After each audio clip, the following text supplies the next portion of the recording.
Jadi cita-cita saya Bang Juma pengen jadi apologet juga gitu Bang Juma. Harus apologet Islam kan? Iya dong. Iya, iya. Iya dong, Karena harus berdalam Al-Quran.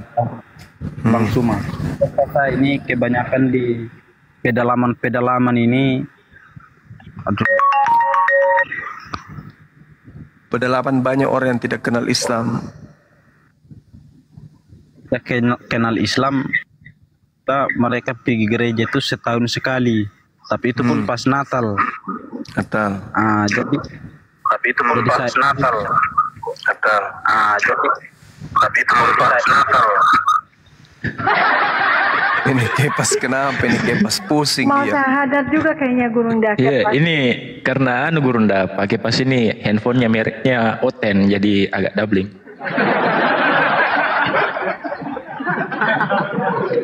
Ganti handphone itu pakai pas, jangan pakai merek Oten. Terbuat dari kayu, gimana tidak ini rusak. Juga ya, masuk juga dia, mualaf juga dia Os ya. Iya dong. Lama. Otaknya berfungsi gimana dong? Ya udahlah, yang penting lebih baik dari Kristen dulu, nggak apa-apa lah. Iya. Makanya Gurunda saya tanya pakai pas ini kalau mau syahadat saya rungkatkan komalku sekarang ini. Gak apa-apa lah. Adik saya kan ada 3, keponakan saya 2. Udahlah, udah cukup lah itu 5 masuk Islam. Kok gitu? Ya biarlah ponaan masuk surga situ neraka gitu maksudnya. Enggak, biar ada nanti hari raya, ada Natal, jadi ganti-gantian bagi kuenya. Lapeda. Dasar. Mati Cicak balulu. Mija. Mati Mija. Hai. Ayolah, ayo ikut sama Laskar Kristus, ayo. Belum sanggup saya loh Bang Juma, belum sanggup loh saya, benaran loh. Kenapa bisa? Apanya nggak sanggup? Menyangkal Yesus sebagai Tuhan belum sanggup saya loh, benaran loh. Benar.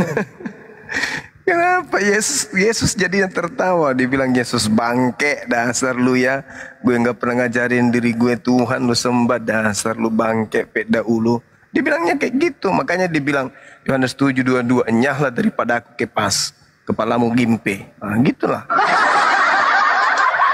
Yohanes 13 ayat 13, kau menyebut aku guru dan Tuhan, itulah aku. Kau sudah menyebut aku guru dan Tuhan. Kau sudah Lamporo. Tuan. Bukan Tuhan, Tuan. Kurios. Aku tadi udah curiga tadi sama Laskar, pasti mualaf nih malam ini, makanya saya keluar mualaf nih. Ternyata mualaf. Betulan. Tadi saya masuk, saya dibilang Mbak Vera diam Kepas, makanya saya keluar. Wah gawat nih, mau masuk. Kan berarti doa bunda dijabah Allah loh Kepas buat Laskar malam ini. Enggak loh Bunda Vera, saya sebenarnya kesal sama Laskar Kristus ini, pasti mau masuk nih kayaknya ini. Gol, ternyata betul, Masya Allah. Nah terus kapan Kepas? malam ini juga dia Bang. Aduh jangan dulu deh, gua nanti dihapus dari keturunan gua. Pokoknya kalau Kepas mualaf, mulai dari sendal sampai songkoknya saya yang belikan langsung. Aduh enggak Bang Juma, udah Bang Juma cukup Bang Juma, udah makasih Bang Juma. Dia tadi Bang Juma. Gue belikan pokoknya ku belikan apa yang diminta. HP diminta aku belikan, minta laptop ku belikan. Udah Bang Juma, udah cukup. Serius. Cukup adik saya 3, keponakan saya 2, udah. Bahkan sepatu dari kulit durian pun ku belikan kalau kau minta. Masalahnya nanti ini Gurunda, dia minta ini B2 panggang gimana? Pokoknya aku belikan sepatu dari kulit durian, baru jalan-jalan sama Pak Bom-Bom. Begitu jalan injak kakinya Pak Bom-Bom. Aduh. Bisa ya, masuk juga kamu ya, Laskar Kristus ya. Gila nih, dalam hati gua. Tinggal Gak apa-apa lah. Jangan Adik saya pun 3 masuk Islam, keponakan saya 2. Gak apa-apa. Kamu harus juga. Pokoknya kamu minta apa, saya belikan. Udah Bang Juma, apa ini terpenuhin semua masalahnya, masalah gini ya. Sulit, makanya sulit. Masalah menyangkal Yesus sebagai Tuhan sulit. Bahkan kau mau jadi peternak babi pun ku kasih.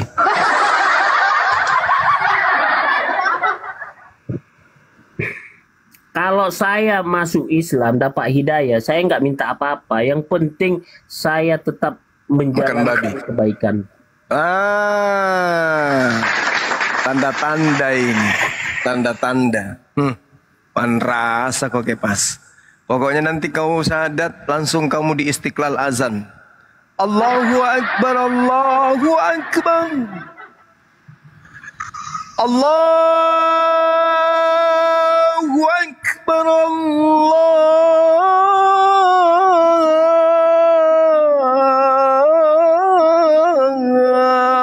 Akbar.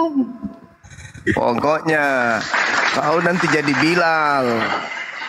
Man rasa kok kepas tukang azan nanti kau. Tapi bagian komatnya saja. Bagaimana dia mau? Dia udah berjanji daripada masuk Islam lebih baik masuk angin. Dia udah berjanji begitu.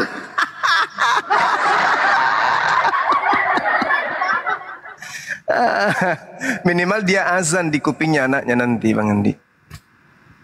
Tengoklah nanti. Ayo kipas. Iya. Amin, Bunda aminin. Ntar aku kasih ya fotoku ya dengan umat muslim aku di masjid. Ntar aku kasih. Perguruannya Edis ini. Ke masjid Pak buka. Ntar aku pakai kopiah nih Bang Juma. Pakai kopiah enggak? Itu fotoku yang lama pakai kopiah. Mau tahu nggak Bang Juma jabatannya dia? Apa?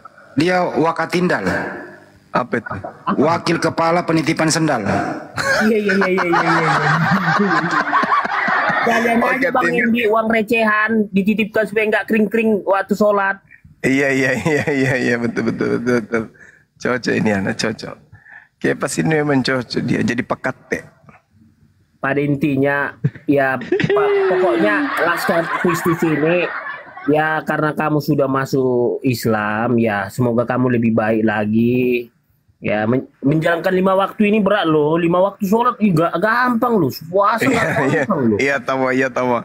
Itulah yang membuat kamu berat masuk Islam. Bayangkan aja loh. Pagi-pagi subuh harus menghadap kepada Allah. Subuh, zuhur, asar, maghrib, isya. Wah. Udah pintar ceramah dia. Sebentar lagi dia yang syahadatkan ini orang tuanya. Begini loh Bang Kepas, kita lebih mulia itu melayani Sang Pencipta setiap saat daripada tunggu 1 minggu sekali. Masya Allah. Ini luar biasa. Biasa ini. Masya Allah ini memang Bang Juma memang sudah dapat hidayah. Ini memang ini aslinya. Iya aslinya memang. Aslinya ini yang dapat hidayah nggak kaleng-kaleng nih Bang Juma. Iya betul. Nggak salah kamar nih. Iya betul. Terus kepas kapan? Kalau saya nanti dulu Bang Juma, masalahnya berat ini. Berat di ongkos. Bukan, berat penyangkalan nih. Bukan masalah ongkos, bukan penyangkalan. Bagaimana Yesus orang soleh? Gimana? Yesusnya orang soleh, dia bukan orang kafir dong. Ibrani 5 nomor 7. Dalam kesolehannya doanya dikabulkan. Nah, dia orang soleh. Kamu apa? Hah, masih mau aku datang besok ya, Bas? Mati bija. Gimana dong, Kipas? Kayaknya tadi nih si Laskar Kristus ini ditarik yang mantan Katolik yang masuk Islam tadi kayaknya nih si Laskar Kristus ini. Siapa mantan Katolik? Oh, yang tadi yang tadi. Enggak, Os. Ada tadi kan yang siapa itu Os namanya Os? Abang Ferry. Iya itu tuh ya itu. Dia Katolik masuk Islam dia. Masih aktif saudara Kepas masih aktif di ini di pengacara LSM. Masih. Saya kan buka LBH, buka media gratis. Buka apa? LSM, buka logo. Gratis. Kalau LBH gratis kok pakai logo harus pakai duit. Ya, ya, ya, ya. Makanya Gimana? kalau saya mualaf dapat hidayah, ya nggak usah dikasih Bang Juma, ya saya pun ya cukup lah, dan cukup lah. Artinya masalahnya bukan apa ya, ini masalah hati. Ya kalau saya kasih kamu kasus tuh kau tangani, masa nggak mau? Nggak juga Bang Juma Itu masalah hati. Gelora Bung Karno rencana Bang Handi gugat. Katanya warisan dari neneknya. Gimana? Kamu mau nggak jadi kuasa hukumnya Bang Handi? Gimana Bang Endi? Gelora Bung Karno kita gugat Bang Endi? dengan lapangan Ya, ini tidak, Bang Endi. Bandar Sultan Hasanuddin. Gimana? Mau nggak jadi kuasa hukumnya Bang Handi? Nanti aja itu Bang Juma, masalah itu Bang Juma ini aja dulu. Laskar masalahnya dari apa sih lo? Namanya Laskar Kristus lo. Laskar Kristus nggak main-main lo. Ini bisa masuk Islam nih kawan nih. Tapi nggak apa-apa lah. Apa-apalah. Yang penting saya ikut juga nanti kan, gitu kan, Kepas ya.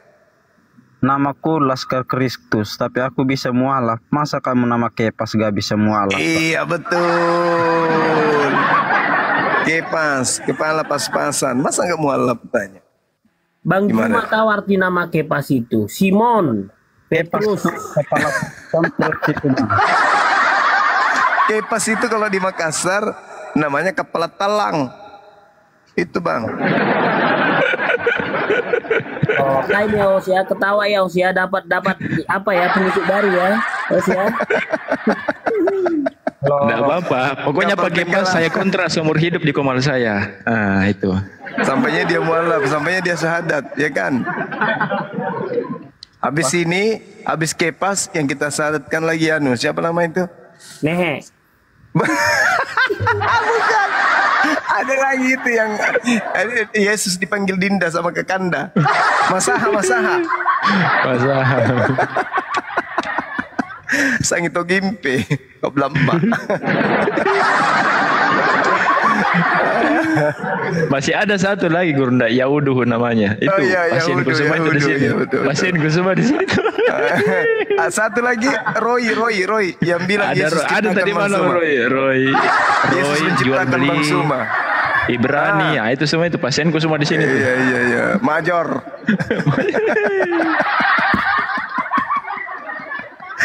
Itu kalau dikumpulkan dalam satu masjid, baru sholat berjamaah, Kepas yang imamnya, Masya Allah, luar biasa.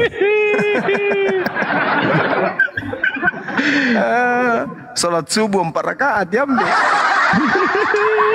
Jadi, ditanya, kenapa ambil 4 rakaat saat subuh? Ya, biar diskon zuhurnya nanti 2, dipindahkan ke subuh. Zuhur 2 aja. Bikin aliran baru. Aduh, parah Kepas. Gimana Kepas? Mau kasus yang saya kasih? Kasus Bang Juma ada aja itu. Tapi yang saya masih bingung nih sampai sekarang, Laskar Kristus loh masuk Islam loh. Bagaimana dia nggak masuk Islam, sedangkan Yesus sendiri Muslim? Bagaimana kawan saya ini? Jadi Bang Suma, kepanjangan Kepas ini kepala pas pampres orang Kristen. Iya. Wah, besar kepala dia pas pampres, ablamat. Bukan Kepas itu batu yang teguh, batu penjuru di Alkitab. Saya mengarahkan semua. Pantasan aja kamu keras kepala, ternyata kepalamu batu, kepala batu. Ini Ngaku. bukan kepala pas, bukan pas pampres ini, pas pampers ini. Ngaku dia kepala batu. Di Tapi Alkitab, pasti Kepas heran toh, masa Laskar Kristus bisa-bisanya syahadat, ya kan? Benar nggak? iya, makanya saya bilang tadi saya mau cegat datang Bunda Pera, diam dulu Kepas. Gimana sih Bunda Pera yang dalam hati gua? Saya yakin nih tadi mau masuk Islam nih dalam hati saya. Ternyata sampai gitu. Belum padahal Kepas. Dia minta 3 hari lagi. Bunda bilang malam ini. Alhamdulillah dijabah Allah. Amin. Ya makanya Masih ada sebenarnya satu Gurunda, masih ada sebenarnya satu pasienku Iya. ini yang mau mualaf. Siapa itu? Ada Gultom namanya. Kultom. Gultom. Dia ini juga lagi sementara proses sama seperti Laskar ini. Alhamdulillah. Pelan-pelan. Baru saudara kita yang 2 orang tadi udah turun, Bang. Udah. Oh, udah. Mudah-mudahan lah kamu bisa menjalankan 5 waktu sholat itu puasa. Jelas. Malam ini Bunda yakin ini Gurunda Kepas nggak bisa tidur dia, nggak bisa. Nggak bisa tidur Kepas. Susah kencing dia. Saya yakin tadi, saya keluar tadi dah yakin nih anak pasti masuk Islam nih. Dalam hati saya tadi 2 jam 3 jam. Ternyata. Benaran loh. Terus Kepas kenapa nggak mau? Saya kan sudah dimaterai Tuhan masuk surga. Lagi mimpi. Ini tidak datang. Kepas dasar tumpang keke. Matius 23 nomor 15 Kepas, pengikut Paulus itu orang neraka. Matius 23 nomor 15, pengikut Paulus menjadi orang neraka. Masa enggak itu? Matius 23 nomor 23, apa yang dikatakan oleh Paulus? Bagaimana mungkin kamu bisa meloloskan dirimu dari api neraka? Sebab engkau percaya kepada nenek moyangmu yang telah menyalibkan nabi-nabi. Masa enggak? Gimana sih Kepas ini? Dibilang cerdas tapi bodoh, dibilang bodoh tapi bodoh. Gimana dong? Coba nah. Kitabmu sendiri yang mengatakan Kristen di neraka. Coba Matius 23 nomor 15 itu coba lihat. Kau jadikan dia. Kau jadikan dia orang neraka. Masa enggak takut sih neraka? Pikir di neraka itu orang mau piknik di sana. Neraka itu sekali masuk orang-orang kafir mati dalam keadaan kafir. Tak ada keselamatan lagi, selamanya kekal menjadi bahan bakar di neraka. Bukan lagi orang dibakar ente. Anda yang menjadi bahan bakar. Sudah jadi bahan bakar, dibakar jadi bahan bakar lagi. Itu loh. Coba kamu lihat di dalam kitabmu sendiri ya. Di situ diterangkan di dalam Matius 23 nomor 33. Hai kamu ular beluda, hai kamu keturunan ular beluda. Bagaimanakah mungkin kamu dapat meluputkan dirimu dari hukuman neraka? Sebab itu lihat aku mengutus nabi-nabi, orang-orang bijaksana ahli Taurat, separuh di antara mereka kau bunuh dan kau salibkan. Tidak mungkin lolos dari neraka. Orang yang mengimani salib sebagai simbol keselamatan itu neraka. Bible, kalau Al-Quran jangan lagi diragukan. Al-Quran pasti neraka ya finar. Kafir ya finar. Pasti neraka. Nah kalau Bible juga mengatakan ente ke neraka, berarti kamu cuma beriman, iman buta saja. Hanya halusinasi, hanya angan-angan saja. Hanya angan-angan. Ya, angan-angan yang kemudian yang membangkitkan dirimu itu untuk aku di surga, aku sudah diminta. Itu angan-angan. Coba tanya, di mana Yesus menjamin surga kepada orang Kristen yang menuhankan dirinya? Nggak ada. Sampai kumismu pindah ke atas alis, tidak akan pernah bisa itu. Karena memang tidak ada. Tapi kalau dibilang Kristen dijamin neraka, itu tadi Matius 23 nomor 33. Bagaimana mungkin kau bisa meloloskan dirimu dari api neraka? Sebab kamu adalah keturunan ular beluda. Separuh dari nabi-nabi ahli Torah kau bunuh dan kau salibkan. Akibat dari menyalibkan orang itu tidak lolos dari api neraka. Pengikut dari Paulus menjadi orang neraka. Nomor 15-nya. Matius 7 nomor 22 nomor 23. Orang yang memanggil Yesus Tuhan karena percaya Yohanes 1:13 nomor 13, aku memanggilmu Tuhan, aku menyerahkan hidupku karena kamu itu adalah berkata bahwa akulah guru dan Tuhan. Yesus mengatakan, gila lu ya, kamu sudah tahu saya tidak bahasa Indonesia pada saat itu. Saya bahasa Aram. Yang saya katakan mar. Mar itu bukan Allah. Mar itu artinya cuma Tuhan. Tok tidak bisa berubah menjadi Tuhan.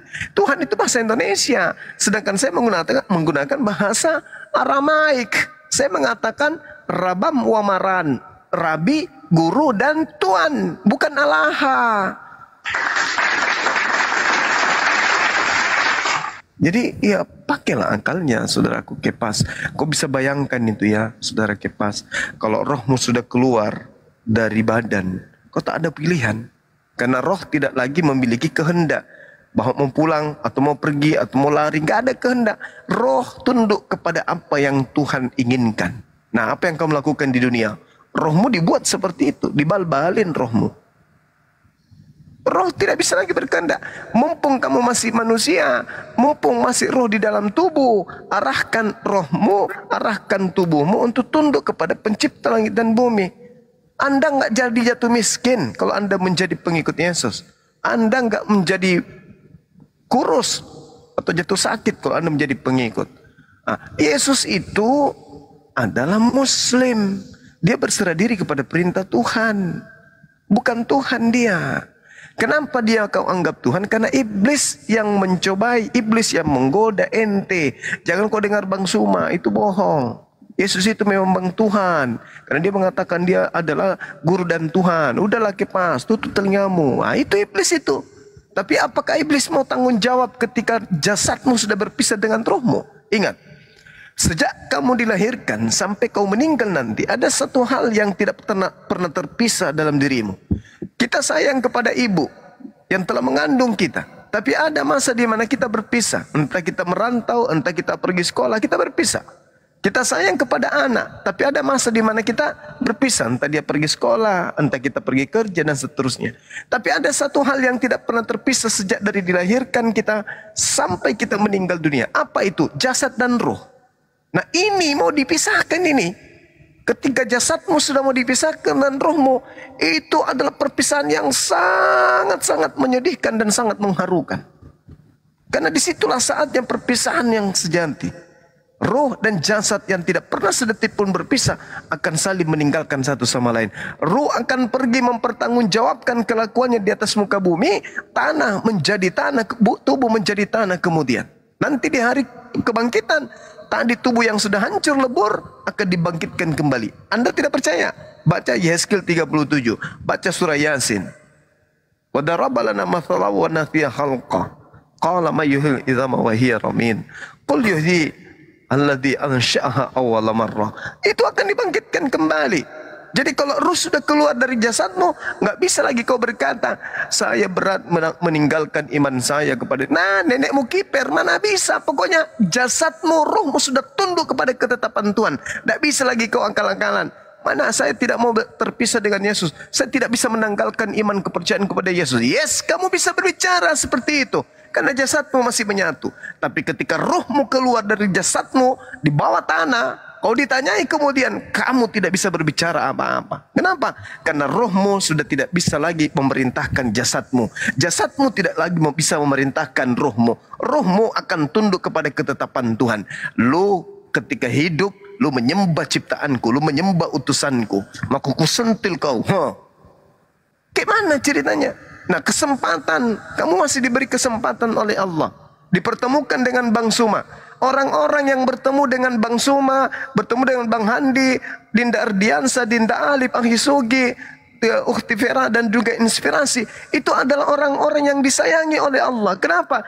Diberi kesempatan kemudian untuk membuka hati menerima kebenaran. Dibandingkan mereka yang menjadi aktivis gereja, tidak pernah kemudian berdebat dengan orang-orang yang paham tentang kebenaran. Mereka yang aktif, mereka yang pendeta, yang pastor, yang membodoh-bodohkan dirinya untuk tetap menyembah kepada ajaran yang dititipkan Romawi. Tapi anda semua yang pernah berdebat dengan kami umat Islam, itu Tuhan yang menggerakkan hati kalian. Tuhan yang menggerakkan hati kalian. Bukalah hatimu, bukalah pikiranmu, kata Tuhan.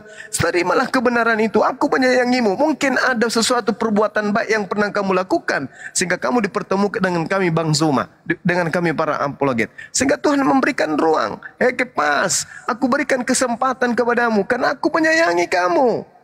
Ayo dengarkan mereka apologet Islam. Mereka tidak akan menipumu dengan mereka mengatakan Yesus itu utusanku, dengan mengatakan Yesus itu manusia suci, dengan mengatakan Yesus terkemuka di dunia dan akhirat, dengan mengatakan Yesus membangkitkan orang mati, dia orang terhormat di dunia dan akhirat, dia suci, dia tidak dibunuh.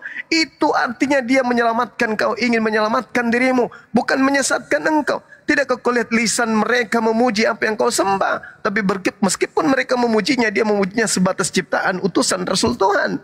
Tetapi kenapa kau memperbodoh diri? Hanya gara-gara ikut nenek moyang, hanya gara gelar minum balok, gelar minum tua, gelar topi miring, gemar kemudian makan babi, sampai kau melupakan kebenaran itu. Kau mau hidup berapa tahun, Kepas? Setelah tiba masa nanti ada masa di mana kakimu tak bisa lagi kamu angkat karena kena urat asam.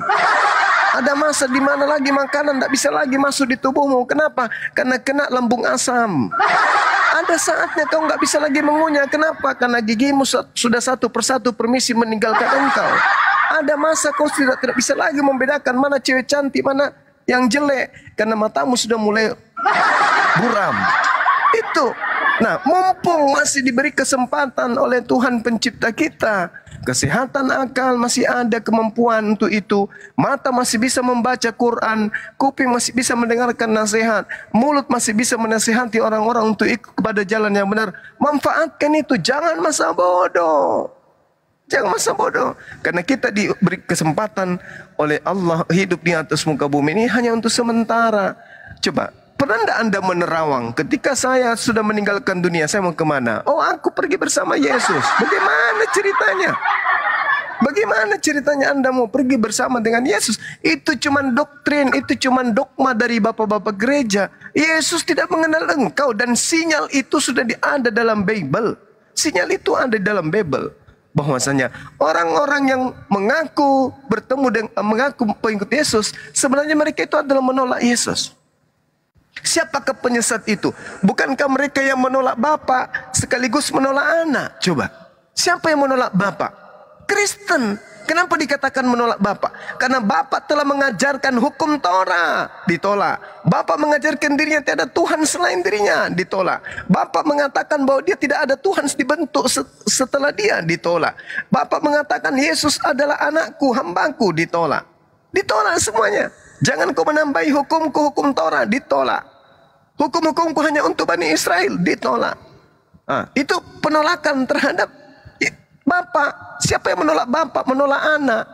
Nah, Yesus datang mengajarkan dirinya hidup kekal itu, mengenal diriku sebagai utusan. Yohanes 17 nomor 3. Tapi ternyata saudara Kepas tidak mengenalnya sebagai utusan. Pokoknya dia adalah Bapa itu sendiri. EGP dengan Yesus. Nah, apakah keegoan seperti itu yang akan menyelamatkan? Tidak. Yang akan menyelamatkan kita adalah simpul dari Tuhan berupa akal yang membimbing jasad dan rohani kita ini untuk menuju kepada kebenaran ilahi. Apa itu? Tuhan tanpa mewujudkan dirinya di atas muka bumi, kita sudah sadar bahwa Tuhan itu ada. Tuhan tanpa datang ke muka bumi menjadi makhluk, dengan melihat diri kita ini, dengan menyadari bahwa ada unsur roh di dalam diri kita ini, kita sudah sadar bahwa Tuhan itu maha hadir. Tuhan menghadirkan dirinya dalam dua alam. Alam semesta jagat raya yang luas dan alam kecil berupa manusia. Titik-titik simpul dalam tubuh kita, napas kita, suara kita, mata kita, telinga kita, itu adalah cerminan alam semesta yang kemudian diringkas dalam tubuh manusia. Coba, perkataan kita ini adalah air yang mendinginkan. Amarah kita ini adalah api yang membakar. Coba, rangkulan kita ini adalah udara yang menyejukkan. Jadi tubuh kita ini adalah cerminan alam semesta.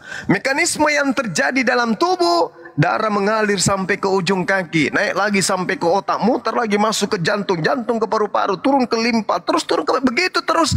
Itu adalah simbol wujud eksistensi alam semesta antara gugusan-gugusan bintang-bintang yang bertaburan di alam jagat raya ini. Itu disimpulkan kemudian di dalam tubuh manusia. Jadi tubuh kita ini adalah wujud alam semesta.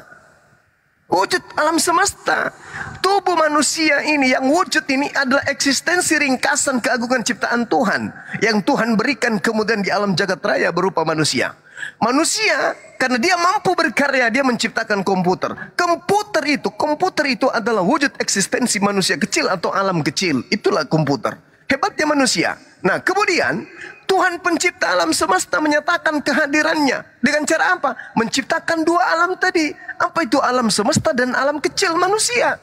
Dari dua alam inilah kemudian Tuhan menghadirkan dirinya bagi orang yang berakal. Jadi jangan kau ikut tuh agama pagan. Dewanya datang ke bumi, baru mereka mencari dewa. Kenapa orang menyembah dewa? Kenapa orang menyembah berhala? Karena mereka tidak menggunakan akal. Yang mereka gunakan kemudian adalah mata. Yang mereka gunakan adalah perut. Apa yang mereka perjuangkan hari demi hari adalah isi perut. Mereka berburu, mereka bercocok tanam untuk perut. Tapi untuk bertuhan, mereka tidak ada simpul untuk mengetahui itu. Kenapa? Karena yang mereka dipengaruhi penyembahan kepada roh-roh. Melihat pohon besar, mereka katakan ini adalah dewa, tempat dewa-dewa bersemayam. Melihat batu besar, ini adalah perwujudan daripada dewa kita. Melihat danau yang begitu angkara, ini adalah cerminan Tuhan kita. Melihat gunung, inilah Tuhan kita. Kenapa demikian? Karena ketidakmampuan menerawang akan kebenaran akal, insting, sugesti, keinginan, hasrat. Dia nggak ngerti tentang itu. Tapi dengan berjalannya waktu, akal kita bertumbuh, melahirkan hal-hal baru, memberikan sesuatu yang sifatnya dinamis, non-statis. Akal kita ini membawa kita kepada perbaruan masa. Sehingga kehidupan kita semakin hari semakin bermoral, semakin hari semakin beradab. Tapi kenapa jiwa kita ini gersang dari ketuhanan? Kita sudah merasakan mal, kita sudah merasakan pesawat tempur, pesawat terbang. Kita sudah menginjakkan kaki dengan negara hebat, negara maju. Tapi sifat kerohanian kita masih stupid, masih paganism. Masih percaya kepada hal-hal tahayul. Masih percaya kepada Tuhan yang melata di atas muka bumi. Apa artinya modernisasi yang ada di depan kita ini? Komputer, kita bisa berbicara jarak berapa mil. Kita ngomong, cuman mengatakan A. Kupingmu di seberang sana mendengarkan A. Tetapi berbicara mengenai Tuhan, seakan-akan Tuhan itu jauh, seakan-akan Tuhan itu kecil, seakan-akan Tuhan itu lemah, sehingga dia harus diwujudkan dalam rupa makhluk. Tuhan itu tidak kayak begitu. Tuhan itu maha besar, Tuhan itu meliputi segala sesuatu. Sehingga yang dikatakan Tuhan, cukup teriak aja, ya Rob, ya Tuhanku, penciptaku, berikan petunjuk kepadaku. Nah, petunjuk itu datang berupa wahyu, yaitu Al-Quranul Karim. Sehingga akal kita tidak bertentangan dengan Al-Quran. Satu-satunya kitab di atas muka bumi yang menantang. Ayo, kalau kau ingin membuktikan bahwa Quran itu bukan dari Allah pencipta langit dan bumi, silakan kau buat ayat surah yang semisal. Ini tantangan, satu-satunya kitab yang memberikan tantangan kepada seluruh manusia, apapun strata pendidikannya. Masa nggak mau? Masih mau memperbodoh diri hanya karena doktrin dogma, aku tidak bisa melepaskan Yesus. Halo, apakah Yesus memang menyatakan dirinya sebagai Tuhan? Oh iya, Yohanes 13 nomor 13. Itu terus sampai mati gitu. Sampainya roh keluar dari tenggorokan masih itu. Akulah Tuhan, akulah guru dan Tuhan, kayak gitu aja. Satu dalil itu aja kamu tabrak. Kamu gunakan untuk menabrak dalil-dalil dia mengatakan aku utusan, aku utusan, aku utusan, aku utusan, aku utusan. Bapakku di langit, Bapakku di langit, Bapakku di langit, Bapakku di langit, Bapakku di langit. Hanya ayat 17, Roma 14 ayat 17. Apa? Roma 14 nomor mundur nomor 9 mereka katakan untuk itulah Yesus mati supaya dibangkitkan untuk menjadi Tuhan baik orang mati maupun orang hidup. Yang kayak gini Anda pakai. Yang Roma kayak ini 14 ayat 17, sebab kerajaan Allah bukanlah soal makanan dan minuman, tapi damai sejahtera dan sukacita di dalam Roh Kudus. Amin. Nah, sekarang permasalahannya itu ucapan siapa, Cak Ayu? Bukankah iblis bisa menyelewengkan pemahaman-pemahaman benar dari para nabi? Coba, apakah iblis ini akan tinggal diam melihat kita begitu taat hanya menyembah kepada Tuhan yang betul, sedangkan iblis malu di hadapan Rabb, malu di hadapan Tuhannya ketika ia bersumpah, karena engkau sudah menyatakan aku sesat, panjangkan umurku dan aku akan buktikan kepadamu, aku akan menyeret semua keturunan Adam untuk masuk ke neraka bersamaku, untuk membuktikan bahwa aku benar. Aku kau ciptakan dari api, kau ciptakan mereka dari tanah. Aku buat dia akan masuk ke dalam neraka untuk membuktikan bahwa tak layak kemudian aku yang iblis sujud kepada makhlukmu yang hina itu. Tapi di dalam dia di dalam itu. Kami adalah Apa satu. pula di dalam dia? Anda di dalam di dalam Anda. Apakah Anda lah Tak bisa Anda simpulkan seperti itu. Karena Yesus pun mengatakan apa? Coba Anda baca Yohanes 8. Apa kata Yesus? Kalian menghakimi manusia menurut ukuran manusia. Aku tak menghakimi satu manusia pun. Namun apabila aku menghakimi manusia, penghakimanku itu pasti betul. Karena aku tidak seorang diri. Sebab aku bersama dengan Bapakku. Bukankah dalam kitab Tauratmu dikatakan 2 saksi adalah sah? Dan akulah dan Bapakku yang bersaksi. Berarti aku dan Bapak adalah 2.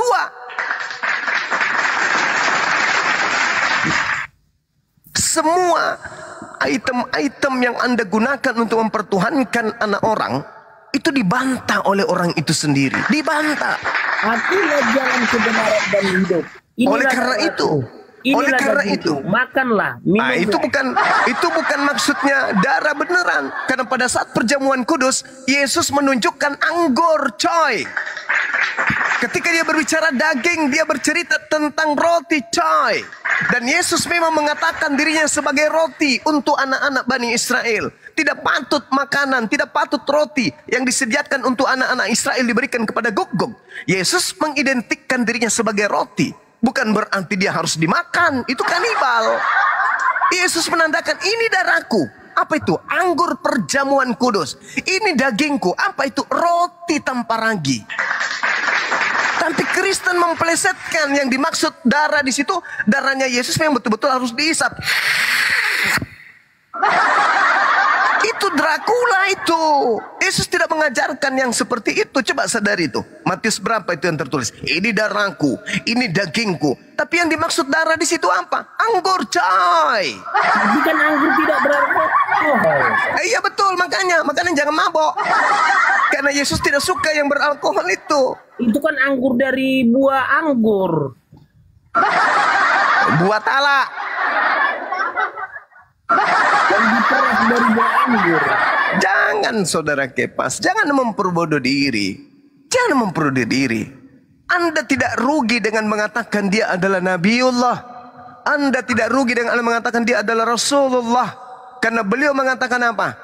Aku mengenal pengikutku mendengarkan aku dan mengikuti aku. Aku Muslim. Aku orang soleh.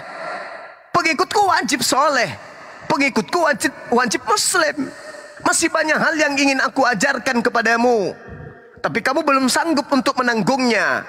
Berarti ada pola keberagamaan yang jauh di atas levelnya dibandingkan level murid-murid Yesus. Harus. Tidak boleh, tidak. Sedangkan Kristen bukannya naik malah menurun. Yang tadinya jangan makan babi turun. Makanlah dan bercandalah dengan babi. Sedangkan Yesus mengatakan masih banyak hal yang ingin aku ajarkan kepadamu. Tapi kalian belum sanggup untuk menanggungnya. Namun apabila ia telah datang. Aku tanya dulu Bang Juma. Bang Juma makan lele enggak? Saya bukan Bani Israel. Enggak, aku tanya Bang Juma makan lele enggak? Saya tidak mengharamkan, tetapi saya nggak makan. Jijik saya. Jijik saya lihat lele, karena lele mirip-mirip kepalanya Kepas. Belut gimana? Gimana Bang Juma? Belut enggak? Kalau belut saya pernah makan, enak belut itu. Itu kan haram, enggak bersisi. Loh, kalau Anda mengatakan tak bersisi, lalu kemudian yang bersisi itu bisa dimakan, berarti buaya bisa dimakan. Ini kan masalahnya tadi hukum Taurat di imamat. Itu hukum tidak Taurat boleh makan itu. yang bersisik. Hukum Taurat yang tidak bersisik. Hukum Taurat itu untuk Bani Israel, Cak Ayu. Bukan untuk kita. Mengenai B2 itu kan untuk Bani Israel. Nah, kalau begitu kenapa kalian menjadi pengikut Yesus kalau begitu? Kalau kita begini loh Bang Juma, kalau kita mau cari-cari alibi, boleh-boleh saja. Tadi saudara, aku tanya dulu, ada nggak pengikut Yesus makan babi? Pengikut Yesus yang muridnya tuh gimana ini sekarang? Iya pengikutnya. Ada nggak pengikutnya Yesus makan babi? Ya nggak tahu lah, mungkin di lain dari apa itu mungkin mereka makan. Nggak ada Bang. Enak aja. Emang lu pikir Kristen?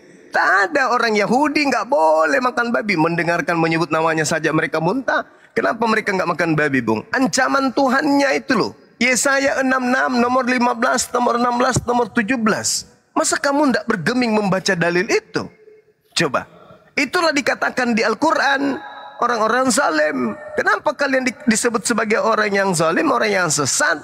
Karena kalian memegang hukum tapi hanya aksesoris. Coba kamu buka Yesaya 66. Tuhan akan datang dengan nyala api dan pedang dengan murkanya untuk membunuh banyak orang, yaitu mereka yang mengikuti orang yang makan babi dan makan makanan yang menjijikkan serta tikus balau. Kenapa matamu buta untuk melihat itu? Siapa yang menahan matamu untuk membaca dalil itu? Kalau itu diharamkan, makan lele jangan, makan belut jangan, makan... Enggak, saya tanya dulu.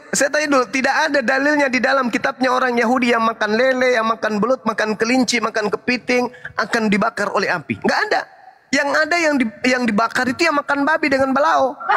Nah, sekarang pertanyaan saya, Anda punya mata dua, bola lagi, ya kan? Nah, Anda punya hati, Anda punya kepala, isinya ada otak, juga berakal. Ketika Anda membaca Yesaya 66, Aku Tuhan akan datang dengan nyala murkaku bersama dengan pedang untuk menghabiskan seluruh orang-orang yang mengikuti seorang pemakan babi, makanan yang menjijikkan dan pemakan tikus. Kira-kira apa yang menutupi mata Anda sampai Anda masih makan babi? Jangan dipelintir-pelintir ayat itu, nggak ada dibuat di situ kayak gitu. Justru itu valid, sahih pemberitaannya. Coba Anda baca Yesaya. Berani nggak Anda baca? Nggak ada dibilang makan B2, nggak ada. Udah saya baca dari Kejadian sampai Wahyu. Yesaya 66, berani nggak Anda baca? Aku bacakan ya, aku bacakan. Nih, kamu kalau Bang Suma yang bacakan nggak percaya. Kalau pendeta giliran menagih perpuluhan kamu percaya. Saya bacakan dari data nomor 15-nya. Sebab sesungguhnya Tuhan akan datang dengan api, dan kereta-keretanya akan seperti puting beliung untuk melampiaskan amarahnya dengan kepanasan dan hardiknya dengan nyala api. Sebab Tuhan akan menghukum segala yang hidup dengan api dengan pedangnya, dan orang-orang mati terbunuh oleh Tuhan akan banyak jumlahnya. Mereka yang mengkuduskan dan mentahirkan diri untuk taman-taman teos dengan mengikuti seseorang yang ada di tengah-tengahnya, yang memakan daging babi dan binatang-binatang jijik serta tikus alias balau. Kira-kira matamu kenapa nggak bisa sadar setelah membaca ini? Yang memakan babi akan dibakar oleh Tuhan. Kenapa Anda nggak bisa sadar? Karena ada setan yang menyelubungi Anda. Setan yang telah membisikkan angan-angan kepada saudara. Coba, nasihat apa lagi nih? Bible sudah nyata di depan Anda. Nasihat apa lagi yang Anda ingin tolak? Kalau iblis sudah mencengkeram Anda, setan Anda sudah menggadaikan iman Anda kepada setan iblis. Tuhan Anda bantah, kitab Anda bantah, perkataan Anda bantah, nasihat-nasihat Anda bantah. Kenapa? Yang ada pada diri Anda adalah bisikan iblis. Jangan percaya. Pokoknya Yesus itu juru selamat, bro. Jangan percaya, jangan percaya. Dalil pun diludahin samamu kan? Ini dalil. Tuhan akan datang dengan nyala api dengan hardiknya. Sebab Tuhan akan menghukum segala yang hidup dengan api, dengan pedangnya. Dan orang-orang yang mati terbunuh oleh Tuhan akan banyak jumlahnya. Mereka yang menguduskan dan mentahirkan dirinya untuk taman-taman teos dengan mengikuti seseorang yang di tengah-tengahnya, yang memakan daging babi dan binatang-binatang jijik serta tikus, mereka semuanya akan lenyap sekaligus. Demikianlah firman Tuhan. Ayo Bang Indi. Udah jelas ini penjelasan Bang Juma ini. Tausiahnya udah panjang nih Bang Indi. Ya sudah, ayo. Asyhadu. Nanti dulu Bang Juma, berat nih, berat. Alamak. Bang Juma, ini berat Bang Juma. Waduh. Ini nih masalahnya neraka dan surga nih kalau asadu ini. Lah, ini makan babi. Ini sudah jelas-jelas ini makan babi. Harapan tak ada ini. Kalau Anda masuk Islam, Anda tidak makan babi, ada harapan. Ini makan babi, dilenyapkan ente, dibakar sama Tuhan. Kok enggak lucu ente ini? Makan babi ini, Anda sudah masuk dalam golongannya ini. Anda makan babi. Dan Tuhan akan datang membakar semua yang makan babi. kalau Islam tidak ada makan babi, masih ada keselamatan. Lah ini yang makan babi sama tikus, balaok, kucing, pararang pada lek. Gimana ceritanya? Ayolah. Asyhadu. Besok saya nggak makan B2 tapi saya menyembah Elohim lah, Yahweh. Imamat, semua yang dilarang imamat itu, di imamat itu nggak bisa makan yang bersisi, yang tidak bersisi. Saya lakukanlah, yang penting saya menyembah Yahweh, Elohim lah. Ya udah kau makan lah itu Pak Bom Bom, nggak ada sisiknya dia.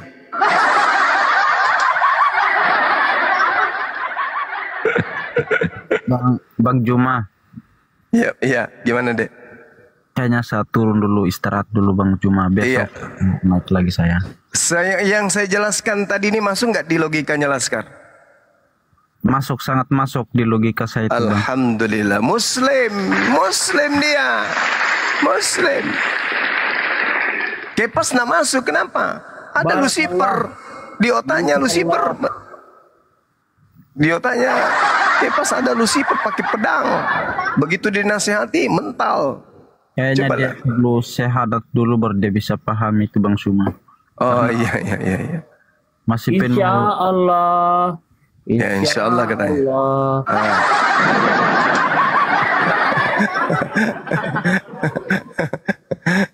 Allahu Akbar. Masya Allah Bang Juma, terima kasih atas tausiahnya Bang Juma, terima kasih. Patut tuai kok. Alhamdulillah. Bismillah. Anak cuntilik. Saya mau turun dulu ya Bang Juma. Kahot. Iya Dek Laskar. Siap, Nanti Dek, siap. ada apa-apa hubungi kami ya. Jangan sungkan-sungkan ya. Siap. Iya. Nanti kan udah ada nomornya Bang Handi. Iya. Besok Anda dihubungi timnya Mahkamah Agung. Bang Arif, insya Allah. Tapi yang saya minta ini semua apologet Islam ini bisa dampingi saya untuk Siap. itu aja Bang. Siap 86. Bisa mendalami Al-Quran dengan baik, itu aja. Amin ya Rabb. Ada di rumah saya Al-Quran, udah kamu beli belum? Saya udah ada nih Al-Quran. Mulai melawak lagi kau. Ada Bang Juma, Al-Quran ada maksudnya, kalau nggak ada supaya kita kasih Al-Quran ini. Mau nggak? Tidur aja kamu Kepas, besok di gereja supaya dibaptis ulang kau.